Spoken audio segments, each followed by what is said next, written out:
Baik, kita sudah masuk di halaman Canva ya rekan-rekan sekalian. Kemudian ada banyak sekali template-template yang tersedia ready di situ. Rekan-rekan bisa pilih mau membuat apa dulu untuk sekarang. Meskipun kita tidak menggunakan template, kita tetap harus tahu tujuan kita masuk Canva dan desain apa yang ingin kita buat itu apa. Seperti itu. Contoh dalam video kali ini, dalam desain sederhananya kita akan pilih membuat postingan Instagram sederhana ya. Maka di situ akan saya cari tentunya Instagram post ya di situ. Kemudian saya akan klik see all di sebelah kanan ini.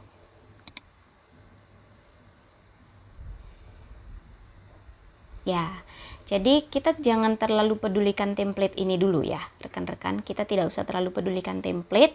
Kita fokus ke create blank di sebelah kiri atas ini. Oke. Jadi kita akan langsung create blank. Kemudian perlu diingat bahwa ini adalah template yang ukurannya itu sudah mengikuti ukuran Instagram post. Jadi setiap rekan-rekan memilih template lain, misalnya template presentasi, kemudian teman-teman klik blank, maka otomatis ukurannya akan menyesuaikan ukuran dari template presentasi gitu. Jadi di situ dia langsung muncul beberapa menu di bagian bawah ini. Kita tutup dulu menunya. Kita bisa tarik dari atas ke bawah. Ya, jadi rekan-rekan bisa dilihat ukuran kanvas putih ini persis seperti ukuran Instagram post square yang bentuknya segi 4 sejajar begitu. Jadi di sini dia warna putih backgroundnya, belum ada apa-apa. Jika kita ingin menambahkan sesuatu begitu, maka otomatis kita harus klik bagian bawah pojok kiri yang berwarna ungu ini. Begitu. Apa yang ingin rekan-rekan tambahkan di sana? Misalnya, apakah ingin rekan-rekan tambahkan template? Maka ada banyak template yang tersedia. Dalam hal ini, kita tidak usah untuk menambahkan template dulu. Kita fokus ke hal yang lain, elemen-elemen atau komponen-komponen lain dalam bagian klik tambah tadi, ya. Kita akan menambahkan yang di sebelah template, ada elements di situ. Kita akan lihat elements di sini. Langsung kita klik. Saya sering sekali menggunakan elements ini karena banyak hal yang bisa kita ambil dari elements ini. Ada bentuk yang bisa diambil di situ seperti yang sering saya pakai, lines and shapes, rekan-rekan bisa lihat di situ. Ada grafik kartun yang rekan-rekan bisa lihat di situ juga banyak sekali. Kemudian ada stiker, ada foto dan lain sebagainya. Ada charts, ada table, banyak hal yang bisa ditambahkan di situ. Nah, dalam hal ini kita coba dulu satu persatu. Rekan-rekan juga tolong buat seperti yang saya buat. Rekan-rekan silahkan cari di situ di bagian atas, bagian search. Kita tambahkan shapes, sesuatu shapes, tapi rekan-rekan boleh memilih shapes manapun. Saya akan tulis shapes dulu. Kemudian saya akan enter. Dan akan muncul banyak shapes di situ. Rekan-rekan di sini silakan pilih mau pakai shapes yang mana. Nah, saya ingin memakai shapes yang biasa saja, shapes yang persegi. Nah, setelah saya klik shapes persegi, maka akan muncul persegi di situ. Yang ini kalau kita klik gambarnya, gambar shapes perseginya, dia bisa kita pindahkan kemana-mana kalau kita tekan tanpa dilepas. Jadi tekan tanpa dilepas. Itu cara memindahkannya. Kalau rekan-rekan perhatikan di situ, maka akan ada tanda tiga icon di atasnya. Itu icon apa? Pertama, yang sebelah kiri itu adalah icon salin, atau kita copy shapes ini, kita buat jadi 2. Kemudian yang kedua tentunya adalah kita hapus begitu. Dan yang ketiga adalah pengaturan. Kita coba satu-satu. Saya akan coba copy terlebih dahulu. Nah, kemudian dia akan muncul yang kedua. Begitu rekan-rekan. Apabila saya klik hapus di gambar kedua ini, saya klik yang bagian tengah, maka dia akan terhapus. Begitu. Kemudian saya klik lagi shapes yang awal tadi. Saya klik tanda pengaturan di sebelah kanannya, tanda pilihan gitu ya. Nah, kemudian akan muncul banyak pilihan di sini. Pilihan-pilihan ini bisa rekan-rekan gunakan. Yang paling sering saya gunakan pilihannya itu adalah yang lock dan select multiple. Dua hal ini yang paling sering saya gunakan dalam tanda titik 3 tadi. Jadi tujuannya untuk apa? Kalau misalnya saya lock, saya klik lock misalnya, maka otomatis gambar persegi ini tidak bisa saya rubah posisinya. Mau saya tekan lama, saya pindah-pindahkan dan lain sebagainya, dia tidak akan bisa. Jadi itu posisinya dia ke lock atau terkunci. Dia kita tempel permanen di situ. Nah, dalam hal ini saya akan unlock dia lagi dengan mengklik kata unlock di bawah ini. Ya, kemudian dia akan terbuka, dan kalau saya klik lama, dia akan bisa saya pindahkan kemanapun. Seperti itu, rekan-rekan. Jadi untuk yang satu ini saya akan buat dulu, saya ingin pindahkan ini di pojok kiri atas. Kemudian kalau rekan-rekan lihat di situ bisa disesuaikan ukurannya ya. Kalau diklik bagian kanan bawah atau apabila diklik bagian ujung kanan dan ujung bawah ini ya, itu juga bisa diklik, tapi fungsinya adalah untuk memperbesar bagian itu saja. Contoh, apabila saya tekan bagian kanan ini, maka dia akan memperbesar ke kanan. Kalau saya klik bagian bawah, dia akan memperbesar ke kiri. Seperti itu. Kalau saya klik yang bulat di pojoknya, maka dia akan mengikuti. Mengikuti sebagaimana yang kita inginkan. Seperti itu. Bisa rekan-rekan coba. Kemudian saya ingin buat duplikatnya. Ya. Duplikatnya ingin saya perbesar.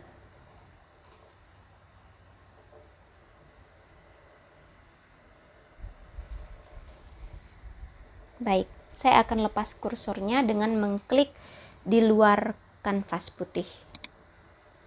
Ya, sudah tidak ada kursor lagi di situ. Jadi kalau rekan-rekan perhatikan, Canva itu memiliki fitur yang sangat memudahkan pemula dalam mendesain. Contohnya apabila kita menggerakkan sebuah gambar, dia punya tanda di mana sesuatu itu sudah pas di tengah atau belum. Sebagai contoh, saya akan klik lagi persegi yang di paling tengah ini. Ya, kemudian saya klik dia lama, saya tekan lama, dan saya akan pindah-pindahkan dia untuk melihatkan kepada rekan-rekan bahwa ada garis acuan yang diberikan Canva kalau kita mau taruh dia di tengah. Contoh, apabila kita pindahkan dia ke kiri ini, maka dia secara otomatis nempel ke kiri. Kalau kita ke kanan lagi, ada otomatis tarikan ke kanan. Kalau kita bawa dia ke tengah, nah rekan-rekan bisa lihat di situ ada garis tengah yang membatasi bagian kanan dan kiri menjadi sama panjang begitu. Kalau kita ke bawah, nah ada muncul tanda garis lagi bagian yang lurus secara horizontal, di mana dia membagi dua di bagian atas dan bawahnya begitu. Apabila dia muncul tanda garis tambah seperti ini, garis bantu ini, maka artinya gambar kita atau shapes yang kita pegang, apapun itu yang sedang kita pindahkan, dia sudah berada tepat di tengah-tengah. Saya akan lepas seperti itu. Selanjutnya kita coba edit shapes ini, rekan-rekan. Shapes ini bisa kita edit. Saya akan ambil contoh yang shapes persegi tengah ini. Ketika kita klik, akan ada banyak sekali pilihan di bawah ini. Kalau rekan-rekan lihat, di situ pilihannya kita akan perhatikan satu persatu. Kalau rekan-rekan klik edit, maka di situ akan muncul keyboard yang mana rekan-rekan bisa menuliskan sesuatu. Contoh saya tulis hello. Begitu, maka akan muncul tulisan hello kecil di situ. Dalam hal ini saya akan hapus. Kemudian itu adalah cara menambahkan teks tadi di dalam shapes persegi ini. Tetapi saya pribadi tidak terlalu suka memakai itu karena umumnya dia tidak terlalu leluasa kita membuat tulisannya. Lebih baik kita tambahkan tulisan baru dibanding dengan membuat tulisan di dalam shapes dengan editan shape-nya ini. Kemudian di sebelah edit ada shapes. Kalau kita klik di situ, maka dia akan muncul banyak shapes lain yang bisa kita langsung rubah. Contoh apabila saya ingin merubah shapes itu dengan bentuk tambah seperti ini, ya, saya akan klik tambah, maka dia akan berubah menjadi tambah seperti itu. Kemudian saya klik hati, maka dia akan berubah menjadi hati. Apabila saya klik bintang, dia akan berubah jadi bintang, dan seterusnya. Saya akan kembalikan ke bentuk awal. Selanjutnya ada juga editan color di situ.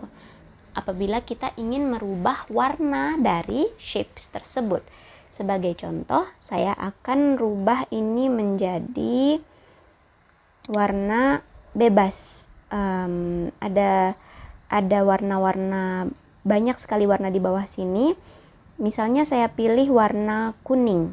Saya akan pilih warna kuning. Nah, rekan-rekan bisa melihat dia menjadi warna kuning. Kemudian apabila rekan-rekan ingin misalnya menganggap kalau warna kuningnya terlalu gelap atau warna kuningnya terlalu terang. Misalnya dalam hal ini warna kuning ini saya ingin lebih terangkan lagi. Maka saya akan klik warna yang ada tanda tambah ini, ya. Warna yang ada tanda tambah di sebelah kiri tersebut saya akan klik. Kemudian dia akan muncul pilihan warna mulai dari merah, ada di bagian bawah itu ya, mulai dari merah ke pink, mungkin ya di paling ujung ini, dari merah ke pink sekali di ujung ini ada muncul di situ. Kemudian jadi kita bisa menerka-nerka sendiri, misalnya kuningnya kuning yang ini tadi. Kemudian apabila ingin digelapkan, maka rekan-rekan bisa mainkan tanda titik putih ini, titik putih kecil di situ bisa dimainkan. Kalau ditarik ke bawah, otomatis dia akan menjadi gelap. Ditarik ke atas, dia akan menjadi terang. Semakin ke kiri, dia akan semakin terang. Seperti itu. Apabila sudah dirasa cocok, lepas. Kemudian tinggal di exit saja. Kemudian kita akan melihat lagi di sebelah kanan color. Ada style di situ. Style itu seperti apa? Kita akan lihat sama-sama.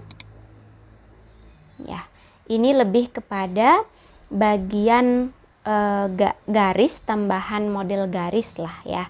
Garis dari luar shapes atau persegi ini kita mau jadikan seperti apa. Misalnya apabila ini tadi kan tidak ada warna garisnya. Sekarang kalau tidak ada warna garisnya, otomatis dia itu akan mengarah ke sini. Tidak ada garis sama sekali. Tapi kalau kita ingin inginkan shapes ini punya garis luar begitu, maka kita bisa klik yang di sebelah kanan. Apabila dia satu garis lurus atau dua garis lurus, bisa klik yang ketiga. Begitu. Kita coba dulu pakai satu garis. Saya akan klik garis yang kedua. Yang pertama maksud saya. Ya, di situ saya sudah klik. Kemudian apabila saya exit stylenya dan saya lepas kursornya di luar kanvas, maka rekan-rekan bisa lihat ada garis hitam yang mengelilingi shapes kuning saya. Padahal tadi tidak ada, begitu ya. Kemudian apabila ternyata saya tidak terlalu suka dengan style ini, saya tidak terlalu suka punya border seperti ini, saya mau ganti dengan yang garis-garis, misalnya garis putus-putus, maka saya bisa klik undo di atas ini untuk mengulang kembali tahap desain saya sampai sebelum menggunakan border tadi. Intinya saya ingin border tadi hilang, kembali seperti semula, begitu. Saya klik, maka dia akan kembali seperti semula. Kemudian saya klik lagi di dalam shapes warna kuning ini. Ya, saya ganti lagi stylenya menjadi yang putus-putus, begitu. Kemudian di situ ada tulisan border weight, maksudnya adalah ketebalan dari garisnya. Jadi seperti itu. Bisa dilihat dia garisnya menjadi lebih tebal, lebih besar, kemudian bisa juga diperkecil. Begitu. Kemudian corner rounding itu apa? Maksudnya adalah pojok-pojoknya itu ingin dibuat melengkung atau tidak. Misalnya dalam hal ini rekan-rekan bisa lihat dia makin melengkung kalau ke kanan, kalau semakin ke kiri dia tidak melengkung. Semakin ke kanan semakin melengkung. Seperti itu. Anggap saja saya oke dengan ini. Baiklah, saya oke, saya exit stylenya, saya taruh kursornya di luar kanvas, saya klik di luar kanvas, maka hasilnya adalah seperti itu. Kemudian apabila saya tidak suka, maka saya akan klik lagi undo di bagian kiri atas. Saya klik lagi supaya menjadi seperti semula. Saya klik lagi, demikian. Itu tadi untuk style. Kemudian bagaimana dengan editan selanjutnya? Kita klik lagi shapes tersebut.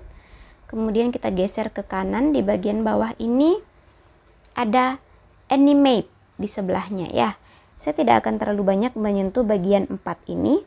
Animate font size dan color. Kenapa? Karena ini akan lebih baik lagi kalau kita kerjakan di tambahan komponen lainnya di luar shapes begitu. Jadi saya akan skip dulu. Tapi apabila rekan-rekan ingin mencoba sendiri, silahkan, tidak masalah. Saya akan fokus lebih kepada pengeditan shapes-nya tadi. Selanjutnya saya akan pindah ke editan transparency di sini. Editan transparency ini cukup penting dalam desain Canva karena tujuannya adalah membuat suatu objek atau shapes atau apapun itu yang rekan-rekan taruh di atas kanvasnya sehingga dia bisa menjadi lebih kelihatan atau lebih tidak kelihatan. Sebagai contoh, kalau saya klik transparency, maka di sini kita bisa lihat transparansinya 100%. Kalau saya kurangi, maka warna kuning itu akan semakin memudar. Jadi ini terkait dengan tingkat kepudarannya. Kalau sampai dia di 0, maka otomatis dia menjadi warna putih. Dalam hal ini bukan warna putih ya, tetapi menjadi warna background itu sendiri. Karena warna kanvas ini adalah warna putih, maka otomatis ketika transparansinya menjadi 0, di sini objeknya menjadi mengikuti warna background itu sendiri. Dalam hal ini adalah warna putih. Saya akan kembalikan lagi ke 100. Saya exit. Demikian untuk transparansi. Kemudian kita geser ke sebelah kanan transparansi, ada position. Ini adalah hal yang sangat penting juga di dalam Canva, di mana kalau kita perhatikan kanvas ya, ketika kita melukis, kita pasti mempunyai layer dalam seni kita, dalam desain kita, dalam objek itu sendiri mereka bertumpuk-tumpuk. Jadi position itu berhubungan dengan tumpukan gambar. Sebagai contoh, kalau kita lihat di sini, tumpukannya sudah otomatis pasti yang pertama adalah kanvas putih di paling belakang, kemudian diikuti oleh shape yang warna abu-abu, ya, itu shape yang warna abu-abu adalah urutan pertama di atas kanvas, kemudian urutan kedua di atas kanvas adalah shape warna kuning ini. Sekarang kita rubah posisinya. Bagaimana kalau kuningnya yang jadi di bawah abu-abu? atau abu-abu yang berada di paling atas. Maka kita bisa klik position. Rekan-rekan bisa dilihat di situ ada tulisan backward. Kalau kita ingin memundurkan yang warna kuning, shape warna kuning ini menjadi di bagian yang belakang begitu, bagian bawah, di bawahnya yang abu-abu, maka bisa kita klik backward saja. Sehingga rekan-rekan bisa lihat yang kuning sudah ada di bawah abu-abu, yang abu-abu sekarang sudah ada di atas. Apabila kita ingin menaikkan lagi yang warna kuning tersebut, maka kita bisa klik forward yang di sebelah kiri. Kemudian dia akan menjadi ada di atas yang warna abu-abu. Kalau rekan-rekan perhatikan, saya tidak bisa lagi klik forward di sini. Kenapa? Karena ini sudah posisi paling atas. Kuning sudah menjadi posisi paling atas. Apabila di atas kuning ada objek-objek yang lain, maka otomatis forward ini masih bisa ditekan. Tapi kalau sudah tidak bisa ditekan, maka itu artinya sudah yang paling atas. Demikian ketika kita menekan backward, apabila dia berubah menjadi tidak bisa ditekan lagi, maka itu berarti dia sudah paling bawah dalam layer desain kita. Seperti itu. Kemudian apa maksudnya top, left, bottom, dan right? Itu adalah lebih kepada penempatan posisinya. Kalau saya pilih top, maka dia akan ke atas. Kalau saya pilih left, dia akan ke kiri. Kemudian bottom ke bawah, right ke kanan, middle di tengah-tengah tersebut, kemudian center di paling tengah. Selanjutnya, kita akan masuk ke nudge. Saya akan klik nudge di situ. Kemudian rekan-rekan bisa melihat ada tanda panah. Ini fungsinya adalah apabila rekan-rekan ingin memindahkan objek tetapi tidak mau memindahkannya dengan kasar atau tidak mau memindahkannya dengan banyak begitu. Kayak seperti ingin memindahkan 2 langkah saja, sedikit-sedikit, perlahan-perlahan. Ini adalah pemindahan objek secara detail. Nudge bagus digunakan untuk pemindahan secara detail. Contoh, apabila saya klik kanan, maka dia akan ke kanan tapi pelan sekali. Ini saya sudah klik sampai berkali-kali saya klik baru dia ke kanan. Jadi itulah fungsinya nudge. Saya exit, kemudian saya akan pindahkan lagi posisinya ke bagian center ya. Selanjutnya untuk komen tidak perlu ditambahkan, tidak masalah. Link juga tidak perlu. Lock tadi sempat saya jelaskan ya, bahwa itu adalah untuk mengunci desain supaya dia tidak bergerak. Kalau more, nah itu sama seperti yang tadi ketika kita di awal tadi. Ada delete-nya, ada lock-nya, ada banyak hal yang juga sudah kita pelajari seperti copy tadi. Di situ juga bisa. Di more juga bisa.